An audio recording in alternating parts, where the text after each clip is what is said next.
Баршаңызға сәлем. Назира Дамды әлем каналына хош келдіңіздер.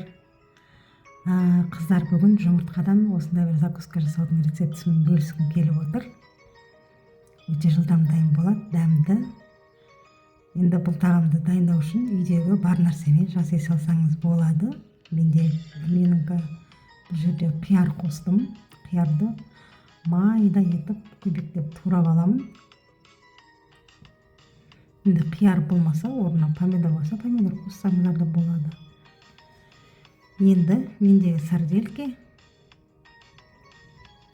сарделкеде көбіктеп майдалап турап аламын. Сарделкенің орнына, егер сарделке болмаса, копченый колбаса болсын, піскен ет болсын, арасына қоссаңыз болады. Және 2 бөлік чеснокты да майдалап турап 100 граммдай сыр ірімшікті осылай үккіштің майда жағынан өткізіп аламын да, бәрін бір ыдысқа салып, үстіне кішкене көкшөп, мендегі петрушка, укроп, көкпияз болса да бола береді. Қосып, үстіне майонез құйып, шамамен бір 2 ас қасықтай майонез саламын да, жақсылап араластырып дайындап аламын. Сосын кішкене тұз, кішкене қара бұрыш қосып жіберемін да. Начинкамды бөлек қойып, енді жұмыртқадан блины пісіремін. Жұмыртқаны осылай араластырып аламын да, кішкене тұз, қара бұрыш салып жіберемін ішіне. Сосын табаны жайлап майлап жіберіп, блинімді пісіріп алатын боламын. Осылай видеода көріп тұрғандарыңыздай жасаңыздар.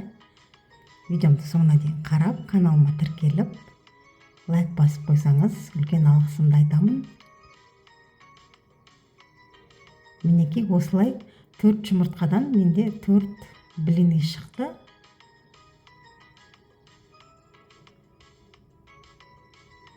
Мінекей көріп тұрғандарыңыздай осылай жақсылап дайындап аламын. Ой пікіріңізді комментарий бөлімінде қалдырып қойыңыз. Өте жылдам дайын болатын тағам. Және де дәмді. Осы тағамды менімен бірге сізге жасап көруге кеңес беремін. Мінекей мен блинчиктерім дайын болды. 4 дана блины. Енді осының үстіне бағанағы дайындап алған салмамды жұқалап жағып, рулет етіп ораймын.